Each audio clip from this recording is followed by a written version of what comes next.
The day I found out my boss had been crying in his car every morning before work, I almost quit the job I'd been trying to save for 6 months. It wasn't supposed to happen the way it did. I wasn't supposed to be in the parking garage at 6:40 in the morning. I wasn't supposed to walk past the wrong row of cars on my way to the elevator.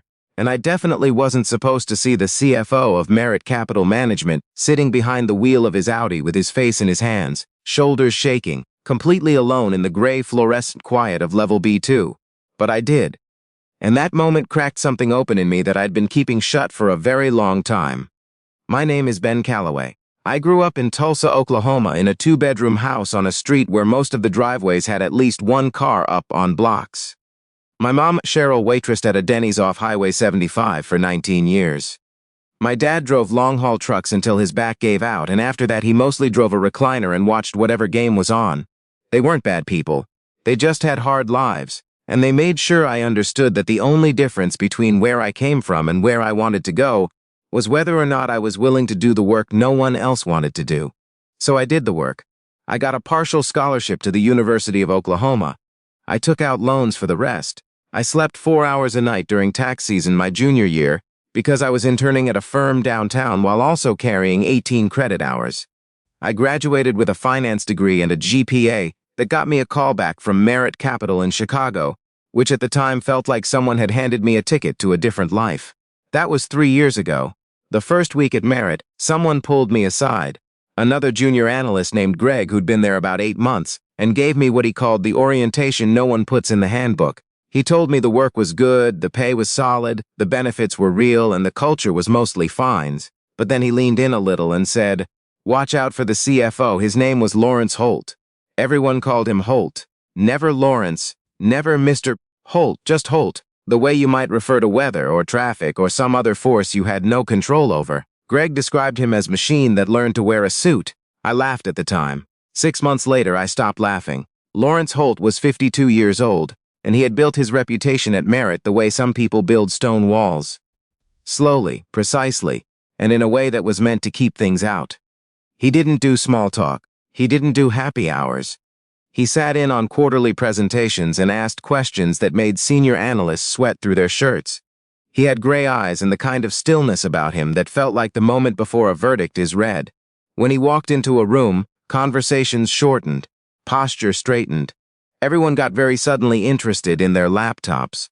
I watched all of this from a safe distance for the first few months and told myself it was fine. Tough bosses were part of the game. I hadn't come from Oklahoma to Chicago to be coddled, but somewhere around month 7, I stopped believing my own pep talks. The problem wasn't that Holt was hard on me. The problem was that I couldn't tell if I existed to him at all.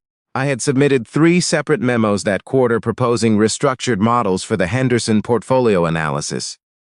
Models I'd spent actual weekends building, pulling data, cross-referencing, with market behavior going back 8 years.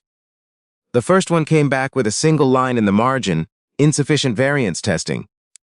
The second one he returned without any notes whatsoever. The third one he forwarded to the senior team without my name on it. I found out about the third one when Priya, accounting, congratulated me on the Henderson restructure, making it into the Q4 presentation. I didn't know what she was talking about until I pulled up the slide deck and saw my own work translated into somebody else's framework, clean and polished, sitting there like it had always belonged to someone with a better business card. I want to be clear, I don't think Holt stole it intentionally. I don't think he's that kind of person. I think what happened is that my work passed through his hands, proved useful, and then continued moving forward the way water moves downhill, without stopping to consider where it came from. But at 26 years old, grinding through every day in a city where my rent was $1,400 a month and I was eating a lot of grocery store sushi and trying to believe I was building something, it felt like being invisible, and invisible is a very specific kind of cold. By January, I had started a draft in my notes app titled Resignation Draft. I'd added to it on and off for about 2 months. It wasn't angry. That was maybe the saddest part. It was just quiet and practical, and it laid out in polite professional language that I was grateful for the opportunity and wished the firm continued success. I hadn't sent it, but I kept it there the way you keep a painkiller in your pocket, not because you're using it, but because knowing it exists takes the edge off. Then came the morning in the parking garage. I'd been sleeping badly. The project I was working on, a liquidity stress analysis for a mid-cap client, had a Thursday deadline, and I'd been coming in early all week trying to build a buffer. That particular Tuesday, I got there before 6:30, which meant I was in the garage when almost no one else was. I almost missed him. His car was parked in the back corner of the CFO level, which wasn't on my way to anything. But I'd taken a wrong turn trying to find the stairwell, and when I came around the concrete pillar, I saw the Audi first, the interior light on, engine off. I thought maybe he'd just arrived too. I glanced over without thinking, and then I stopped. Lawrence Holt, the man who had made an entire floor of financial analysts nervous just by refilling his coffee, was sitting in the driver's seat with both hands pressed over his face. His shoulders weren't just slumped, they were moving, the way shoulders move when someone is trying very hard not to make any sound. I stood there for what felt like a full minute, but was probably about 8 seconds, not knowing what to do. Then I made a decision I still can't fully explain. I turned around and went back the way I'd come, and I didn't tell anyone what I'd seen. But I couldn't stop thinking about it. He showed up to the 9 o'clock briefing that morning looking exactly like he always did. Gray suit, measured pace, no expression. He sat at the head of the table and asked 3 questions that reframed the entire presentation and made 2 senior analysts visibly reconsider their assumptions. Nobody would have known, nobody could have guessed. I knew. And it sat in me strangely, like a splinter in a place you can't quite reach. Before I keep going, I want to ask you something. If this story has ever reminded you of your own experience, if you've ever felt overlooked at work, or watched someone powerful and wondered what they carried that you couldn't see, leave a comment below. I read them, and if you're new here, subscribe to Mercy Stories. We share stories about the moments that change people, because those moments deserve to be remembered. 2 weeks after the parking garage, the firm hit a wall, not a metaphorical wall, an actual financial crisis, the kind that shows up on a Monday morning in the form of emails that land at 5 a.m. with subject lines that end in question marks. A regulatory audit that had been circling for 2 quarters suddenly accelerated. One of Merit's institutional clients, a regional pension fund out of Ohio that accounted for a significant share of the firm's fee revenue, received a compliance notice that froze their discretionary accounts. The kind of thing that starts small and then expands, fast, the way a crack in ice expands when you stand on it. Within 48 hours, 3 of the firm's senior partners were in back-to-back calls. The compliance team was pulling files, and Holt was at the center of all of it, because he always was. I found out how bad it was on a Wednesday, the way most people find out about things at work, not through official channels but through the lunch line. A woman from the risk team named Gloria was talking to someone at the coffee station, and I caught about 30 seconds of their conversation before they noticed me and went quiet. What I heard was enough. The pension fund exposure wasn't just a temporary freeze. There were questions about whether the documentation on 2 accounts had been structured in a way that would survive regulatory scrutiny. If it didn't survive, the liability exposure would be significant, not firm-ending, but the kind of thing that triggers emergency board calls and people quietly updating their resumes. That night, I stayed late. Not because anyone asked me to. I'd been doing that a lot for my own project, but that night I found myself pulling the Henderson files again, cross-referencing some of the structural decisions against the same compliance standards that were now under review. It wasn't my job. It wasn't my project. I told myself I was just curious. At around 8:30 p.m., the floor was nearly empty. I was at my desk with a cold cup of coffee and 4 browser tabs open when the elevator dinged and Lawrence Holt walked out. He didn't see me at first. He went straight to the window at the far end of the floor, the one that looks out over the river, and he stood there for a long moment with his hands in his coat pockets. Just standing, completely still, looking at nothing I could see. I should have stayed quiet. I should have kept my head down and let him have whatever that moment was. Instead, I heard myself say quietly, "Long day." He turned around, looked at me with those gray eyes.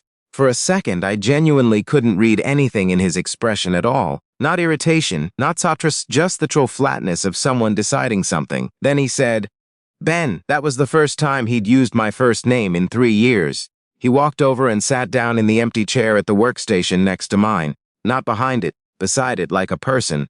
Not a CFO. He looked at my screen for a moment. "Henderson restructure," he said. "Liquidity correlation analysis," I said.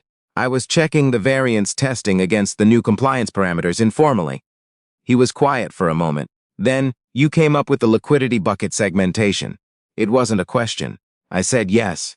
He nodded once, slowly. It was good work. I had waited a long time to hear something like that.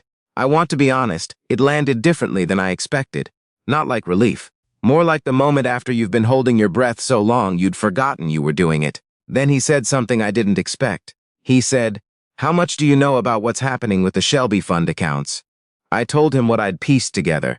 He listened without interrupting, which I'd never seen him do with anyone before. When I finished, he was quiet for a long moment, looking at the floor. "The documentation problem isn't a fraud problem," he said. "It's a sequencing problem. 2 accounts were restructured at different compliance checkpoints, and the way the records are organized makes it look like the sequencing was reversed." He paused. "It wasn't. But I have to prove that it wasn't, and I have about 10 days to do it before the audit team files a preliminary finding." He said all of this in the same tone he used to ask about variance testing, like it was just information. But his hands, resting on his knees, were pressed together too hard.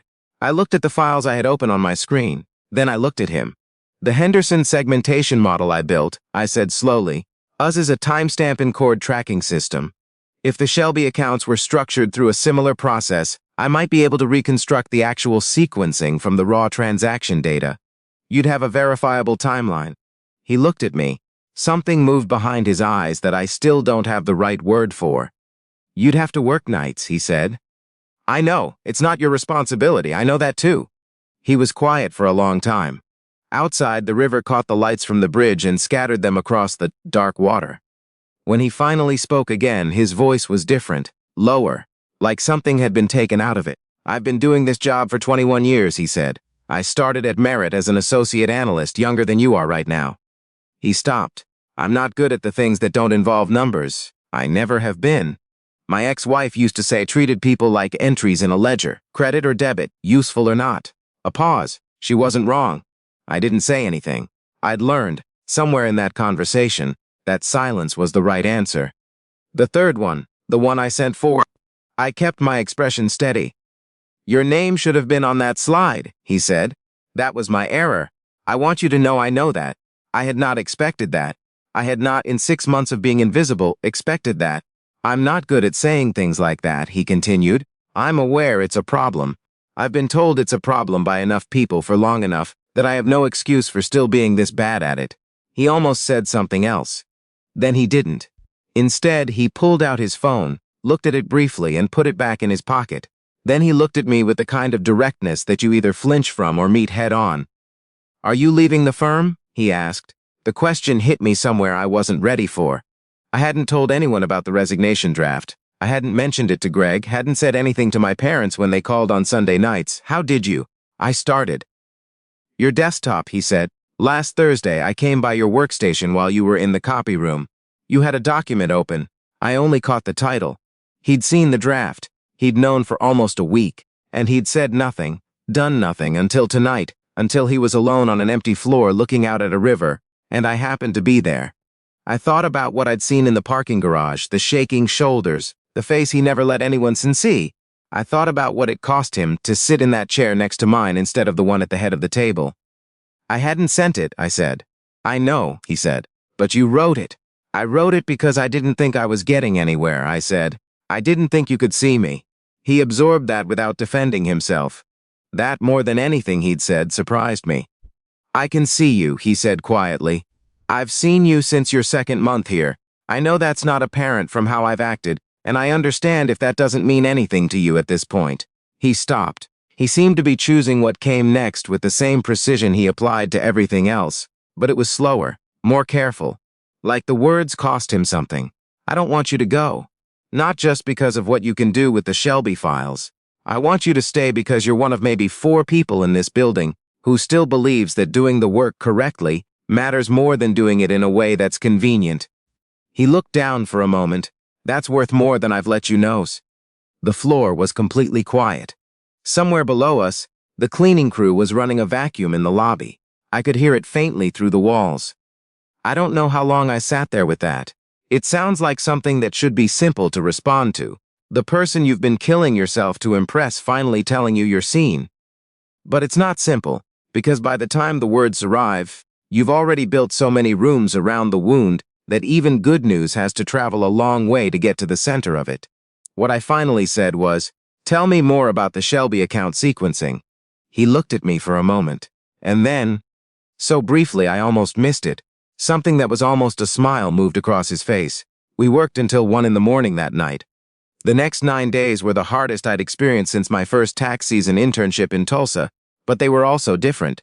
Holt came in early and stayed late. He pulled in the compliance team carefully, one person at a time, briefing them on what we were doing and why. He answered questions I'd never heard him take time for before. He sat in the break room at 10 p.m. one night with a paralegal named Tina, who was stressed about the audit timeline, and he walked her through the logic of the documentation problem until she understood it, without once making her feel like the question was beneath him. I noticed these things. I think the rest of the floor noticed them too, though nobody said anything directly. It was more like the air pressure changed. On day 9, we had a complete reconstructed timeline for both Shelby accounts, with timestamp verification and a cross-referenced audit trail that showed the sequencing had been exactly as Holt had described. Correct. The documentation had been structured in a way that looked reversed from the surface, but once you understood the internal tracking logic, my tracking logic from the Henderson model, the actual order was unambiguous. The audit team filed their preliminary report and noted no irregularities. The regional partner on the case described the firm's documentation as unusually comprehensive. Holt sent me an email that morning. It was 2 sentences. The Shelby timeline held. "Thank you, Ben. I read it 3 times. 2 days later, he stopped by my desk, not to ask for something, not to hand back a document with margin notes. Just stopped. "You have some time next week?" he said. "I want to discuss where you see yourself in the next few years. I think we should have that conversation." I said yes. What happened in that meeting is its own story, one I'm still living. But what I'll say is this. I stayed at Merit Capital. I'm still here. A lot has changed, and some things that needed to change took longer than they should have. And Lawrence Holt is still not the warmest person in any room he walks into. He's still the kind of man who asks 3 questions in a briefing that make everyone reconsider their assumptions. He probably always will be. But now, when I watch him with the junior analysts, the ones who are where I was 3 years ago, running on too much coffee and too little sleep, trying to prove something to someone who doesn't seem to see them, I watch him stop, make eye contact, say the specific thing about their specific work that shows him them. Not a performance, not management training, just a man who learned, late and at some cost, that people need to be seen more than they need to be challenged. I think about the parking garage sometimes, the gray fluorescent light, the shaking shoulders, the face that nobody else was supposed to see. I've come to believe that the most capable people often carry the heaviest things, and that the weight doesn't go away just because they're good at hiding it. What changes, sometimes, is finding one person willing to keep showing up anyway. Not because the situation is easy, not because the path is clear, but because the work matters, and the people in the room matter, and leaving is sometimes the thing that costs more than it saves. I think about the resignation draft I never sent. I deleted it about 3 weeks after the Shelby audit closed. Not dramatically. Just opened the Notes app one night, looked at it for a while, and hit delete. It felt like opening a window. Before you go, I'd like to ask you something. Has there ever been a moment in your life when staying, in a job, a relationship, a difficult situation, turned out to be the hardest and the rightest decision at the same time? I'd love to hear your story in the comments. And if this story meant something to you, please share it with someone who might need it today. Subscribe to Mercy Stories for more, because sometimes the smallest decision to stay can rewrite everything that comes after.